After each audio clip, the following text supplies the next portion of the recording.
Hello everyone, Hello, guys. my name is Nino And I'm Lulu. and welcome to Thriving in Love love and and relationships.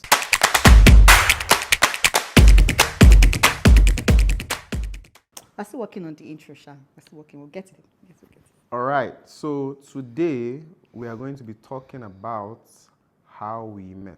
But first, before we start, can we just thank our beautiful subscribers? Oh yes, thank you to everyone Thank you, who everyone. watched the first video. We're up to about 150 subscribers. Yeah, Up to actually. like 400 plus views. So Yeah. thank you to everyone who Thank took out you. time to share 15 minutes of your life with us to watch our video. We really appreciate you. We and hope it was worth the while. Yeah, and we hope to bless you with more content as time would permit us. All right. So Okay. today we're going to be talking about, if you watched our last video, we have spoken about how we'll be sharing our different views on how we met. And we're telling the story about how we met. okay. And if you remember clearly, I had said that we will talk about it she will talk about how we met, and I'll give you guys the truth about how we met. So why not just start with the truth so that there's no need for the other video. So I will be giving. But wait, do you know how they used to say that? Is the second thing that you say that is usually what is in your mind, not the first thing. Nobody says that. They always say the first thing. There's nobody that says the second Well, are you saying I'm now lying? Yes, actually, you are lying. It's the first thing that comes to your mind. No, it's the second thing. It's Whatever- the second thing. The whatever first you shall be say. the last, and the second, the first. There's no saying like that. There is. What are you saying? Anyways, so I would be talking about how we met. So, question me now. Question me so I can give them. Okay, sir. Politician, sir. How did you and this lovely lady meet? All right. So how did we meet? It was 2019 March. It was not me. It was March. You see, truth. It was March, and I was part of this entrepreneurship group where there were a lot of entrepreneurs, growing entrepreneurs and new entrepreneurs, and one of my friends was in the group, and she was doing a fashion exhibit. I never forget where it was. It was a 3-day fashion exhibit. Yeah, yard sale. Okay, well, you would know. Exactly. I would know, but and you understand why she would know. So my friend whose name is Jane Michael, by the way, very fantastic person. Shout out to Jane. So she invited us to come for the 3-day yard sale, and normally I don't go for this type of thing because I'm quite introverted, so I don't like going out. So, but I was like, let me just go out and see what it is about, so show solidarity. So I will have you know, I was always going to go for the 3 days. I will have you know. For the 3 Why days. are you putting out a disclaimer before you even say the story? Just say the story. People will either accept it or not. So I was always going to go for the 3 days. So anyways, I went on the first day, and it was at Sao Cafe. It was a lovely event. When it was lovely, just keep to the part where you saw the girl now. Anyways, I saw Jane, who was the owner of the fashion brand and the exhibit and all that. And I saw, like maybe 1 hour or 2 hours into the event, I was looking around and I just saw 1 hour or 2 hours. No, star. 1 hour, 2 hours. Let me land now. I saw you see me I see didn't you. notice you at first. There was food. I would have you know that's actually a very offensive thing to say. There were a lot of people. That you did not notice I me did not at notice first. you at first because you were all the way at Sunshine. the back. You were all the way at the back. Anyways, so I noticed somebody at the end of the hall where there were a lot of fashion items. Person looked like they were working. They were working, and I'll never forget what she was wearing. She was wearing black dungarees with some pink sneakers. And she looked to be very, very engrossed in the work she was doing at the back. I was engrossed in the work I was doing. Will you allow me give this? Sorry. Go. So I now went to go and meet Jane. I was like, Jane, who is this person at the back? I feel like I can be of help to her life. Really, nigga? Introduce me. introduced me. Before coming to that event, God had already told me that there's somebody there I don't like the name of God. that needs your I don't help. like the name of God God. actually told me that there was somebody there that needed my help. How come I'm just getting to hear this now? Why would I tell you everything God tells me? Why would you tell me? It's between me and God now. Guy, you're spoiling this CG. Hey. Anyway, so I'd gotten 1 year there. and some months. She was And very, I'm very, hearing very, this. very beautiful. She was. And then, I was speaking in past tense. Okay, sorry. So I now asked Jane, I was like, oh, Jane, who is this person? She's really pretty. I'd like to get to know her, just to, be her friend and all that. And Jane was like, oh, yeah, this is Oluchi. She's my styling assistant. So she was working with Jane. That's how she knows that it was a yard sale. So she was working with Jane, and then I told Jane to introduce us. And then she now came, and Jane was like, oh, hi, this is my friend, Nosa, this is my assistant, Oluchi, blah, blah, blah. And I, greeted her. She was forming polite and everything. I wasn't forming, I am a polite So person. I was not like, oh, I want to be your friend. She was not like, any friends of Jane is a friend of mine. I'm like, what? I agree, I made that statement, but I don't know if you start asking. What is this madam saying? Do you want to be my friend? Yes or no? Which any friend of Jane is a friend of mine. That's how people feel exam. I want to be your friend. Okay, you can be my friend. Anyways. Because I didn't want to be your friend. Anyways. I want to be your lover. So you see her admitting that from the onset, she wanted to be my lover. Meanwhile, I don't want to help her life because God had told me. Anyways, so I collected her number and, I didn't call her that immediately but she later told me that she was waiting games. She was waiting on the phone, by the phone for me to call. Anyways, I shall call her, I think it was maybe a couple of days after. It was the next day. I don't remember it that way. Okay. It's quite fuzzy. Anyway, so I called her and then we started talking and, she was a very, very cool person, nice person. We had a lot of interests. I could see that she also loved God, or she was in a place where she needed some level of direction in her life. God, so I was watching aimlessly in life. Very wayward actually. Let me not lie to you. I was what? She was wayward. She was not. There was no direction. So God now sent me to be a compass. To be a compass. I can see her now. She's very put together now. So, anyways, we became friends. I introduced her to the ministry where I was also, worshiping at. That's Cornerstone, by the way. So then, we started going Counseling Center. Yeah, Cornerstone Counseling Center. So we started going there and all that. And at that time, I was I was still in a relationship. So at what point did you know that I was the one for you? I always just knew that there was something about her that she needed she needed to be in my life. I didn't know what it was. My life depended on it. I needed to be in your life. No. You have this air of pride when you're speaking about this story. And I don't really appreciate pride it. is you needed to be in my pride is me saying I needed to be in your life. I'm saying you needed to be in my life. God had told me that this person needed to be in my life. No, don't confuse me. It's a lie. Don't confuse me with English. Pride is everything you are saying. Okay. Anyways, so we were friends for about 1 year. 1 year plus 2019 into 2019 into 1 year, close to 2 years. Yeah, I agree with that detail. Yeah, and then I was still in a relationship at the time, so we just kept it friendly. We were friends. Did you let me know you were in a relationship when we started talking? Yes, no. Did you lead me on while you were in a relationship? No.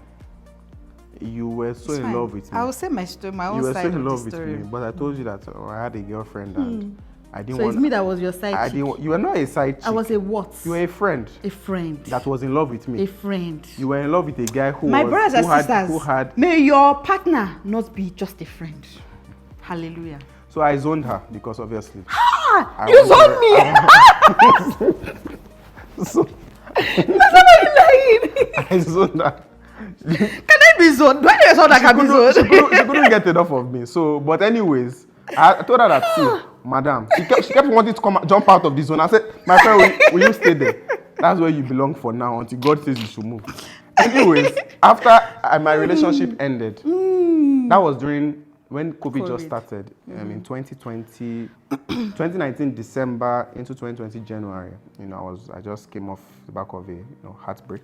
Remember when you told me he had broken up? She was happy. I wasn't happy. But she didn't. I wasn't happy. Then when he told me, when you first can I see my own part? Did you know I was your husband? Yes or no?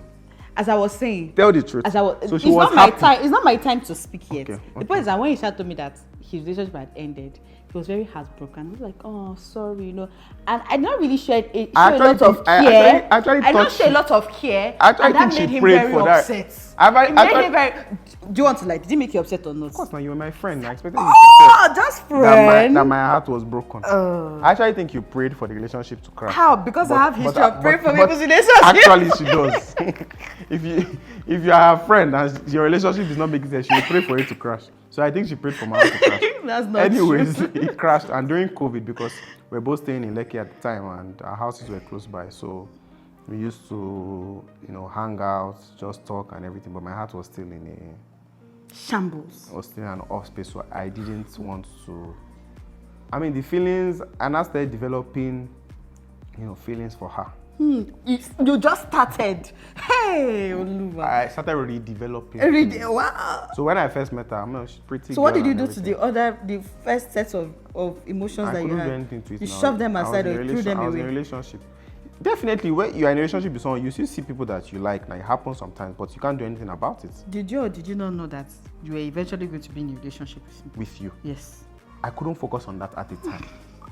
So your answers are being politically correct. I couldn't focus on that at the time, and that doesn't matter because we're married now. I'm not asking about your focus. Okay. I'm asking, did you or did you not know that you're going to end up with me? Relationship or no relationship? You're a man of God, though. You're a man of God. Something told me that. Something. What is that? The devil. The Holy Spirit said something of this sort. Why you said something of this? I've not even. You have just been entering this gist. Yeah, sorry. I'll keep quiet. Anyways, after 6 months of 6 months in 2020, so we got to June-ish. Then we started talking. We used to talk a lot. In fact, into the midnight, into the night, started talking and everything. And she used to call me a lot, just check up on me to see. And obviously, I used to pick her call because I didn't want to be mean and all that. Because she was like, I need to report it to your pastor. This guy is no longer in a relationship. Let me pounce now before somebody comes to. So yes, and I liked her and all that. And then was one fateful night when she was like, "Come, guy, all this talking into the." Oh, so I would admit that I one. used to call you. I was that what I was asking you the question. Because you were like someone that were talking very regularly. A lot of feelings are being involved, so she didn't want to misroad or even anybody to be confused. So she was like, "What is happening?" I was like, "Okay, I actually have feelings. I have feelings, but because of what happened, blah blah blah." She said she has feelings, and we'll pray about it. And long story short, we started dating in June, July, and then June, July, and then I got moved to Abuja. First week in June. Yep. And then the next month, my job moved me to Abuja. Isn't that fantastic? So the relationship that was going to lead to marriage, I now got moved to Abuja. So for the whole of the dating relationship, but it's true. She was in Lagos and I was in Abuja. Yeah, we tried though. Yeah, we did up top. So we made it work, and then I actually How did we make it work? Made it work. Calls, constant calls, a lot of video calls because that is needed. That's over the phone without seeing the person, especially if you're not in the same location, it doesn't work as much as you think it would. You have to always put the person in your day, basically. Yep. Okay, I'm walking to the store, video call. Yep. Oh, I'm eating moi and Gary, video call. Yep. Oh, I'm watching football, video call. Oh, I'm about to sleep, video call. A lot of video calls. And obviously, I would visit Lagos, she would visit Abuja and all that. So we made it work. Thank God the distance wasn't that far, outside the country. People that are in different time zones. Yeah, I know it's difficult, but there are ways of making it work if both of you are determined. So and if you are sure about where you are going to. So those type of things. So it was difficult. We quarreled a number of times, but we made it work. And after 1 year, then am I talking about how eventually? No. So what were the things that you were looking out for? When I wanted a partner? Yeah. Okay, so from a spiritual point of view, I wanted somebody who had a relationship with God that had nothing to do with me. So somebody who was already spiritually in tune. But you said I was wayward now. But you said I was wayward. And that's why I didn't start dating you then. I waited for you to come into the kingdom, into Christ before I start dating you. I don't want to be doing. I don't want to be doing savior complex. No. You come inside and we'll talk.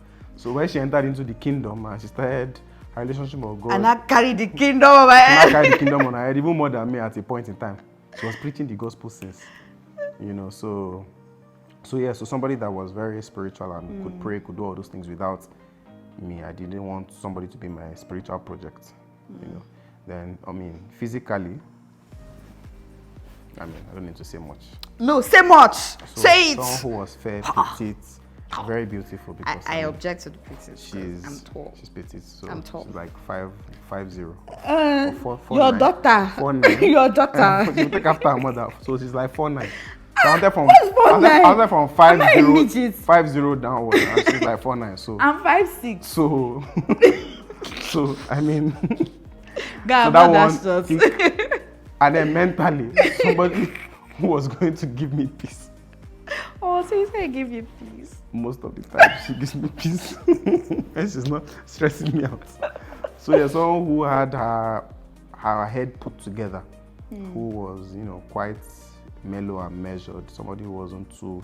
She didn't want a slave queen. Crazy. No, I couldn't have. So one thing about me is also because of where I knew I was going in life and because of where I knew God was taking me to, I knew the kind of people I could not date.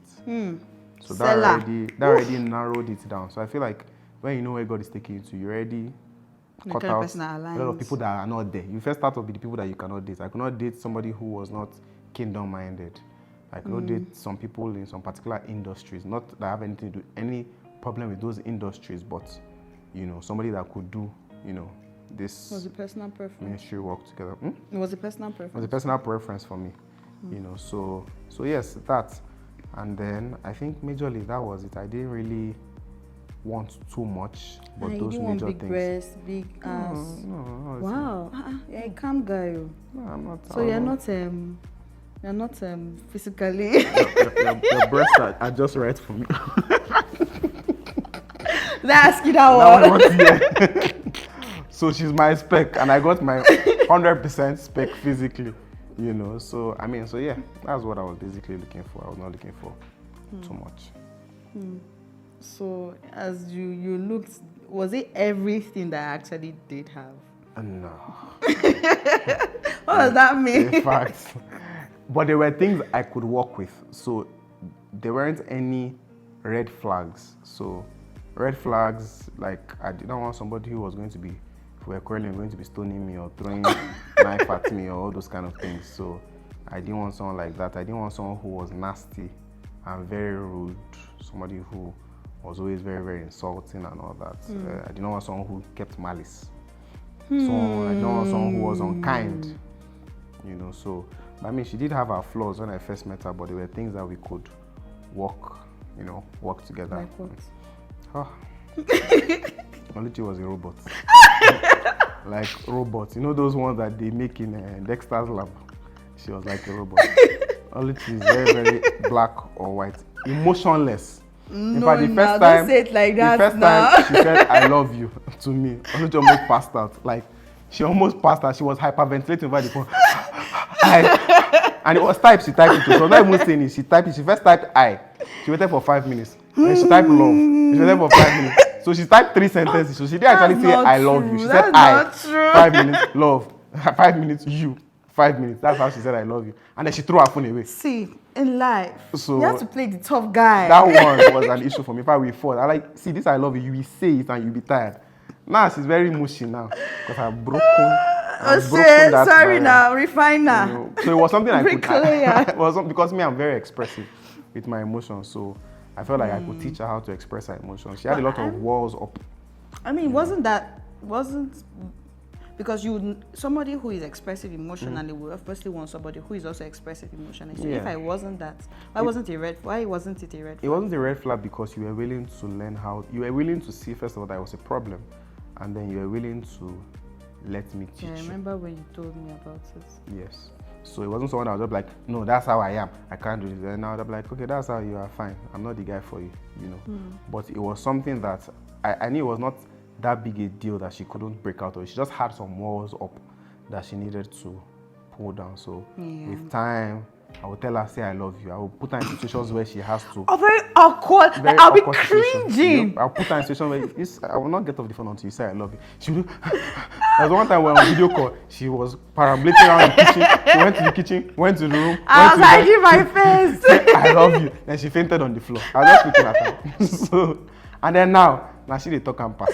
That's not true. I'll tell her, I'm a strong guy. Stop saying you love me. I'm tired. a strong guy. I don't want to hear it again. So I mean that was it. Then also. But sorry, but in that, right, it just really shows that there are some times where we ask God for something or something in somebody, and the person might not come in that package. But there's a tendency for the person to grow into it. But there was one analogy you gave, the oak tree. Yeah, the oak tree. So if for example, you are asking God for let's say you're asking God for a table, He will give you an oak seed that you have to plant and you have to cultivate that will grow into a tree.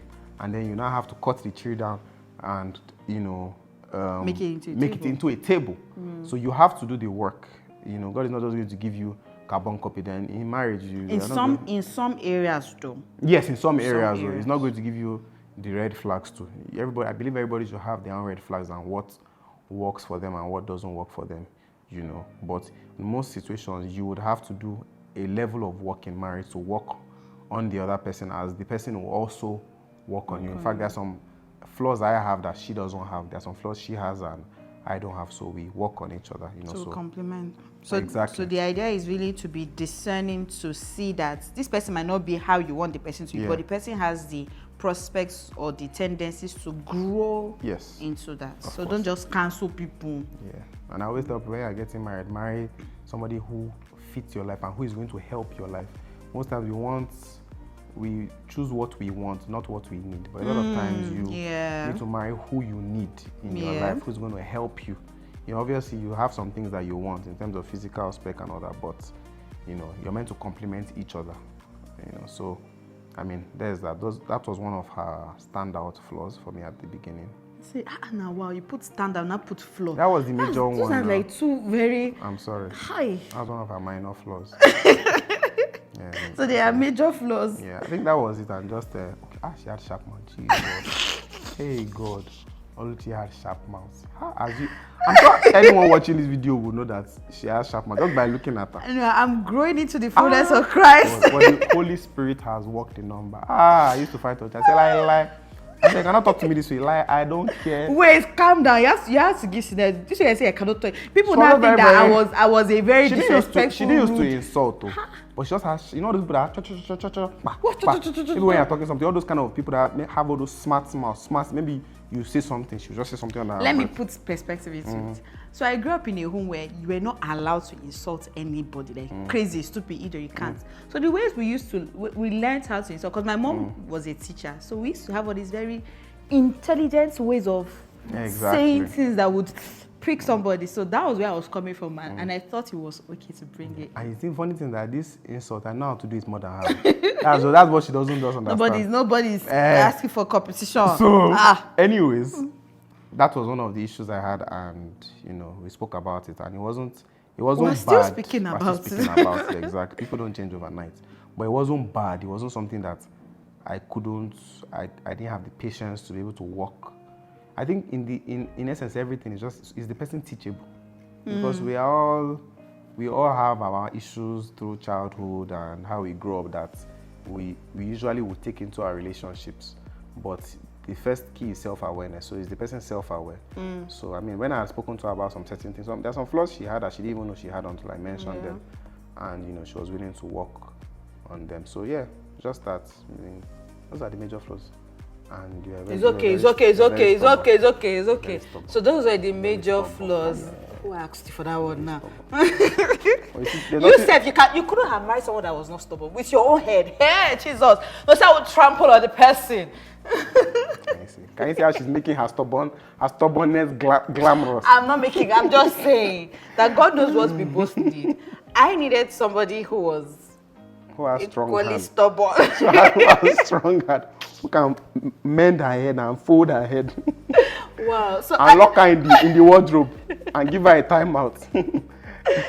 Well, anyways. Yep. So that's the story of how we met and how we started. From Nosa's angle. That's the truth. The lie of how we met. That's the truth. The gray areas of how we met. That's the truth. The obnoxiousity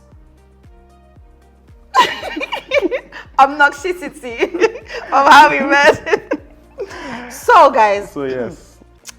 This is just Nosa's own version. Yep. Stay tuned for my version of For the lie. the truth about how Nino and Lulu met. Stay tuned for falsehood. Stay true. Can you see? For the lie. For the lie. Peace out, guys. We'll see you in the next video of how we met the truth. Bye. Subscribe, like, share, all of it. Love you.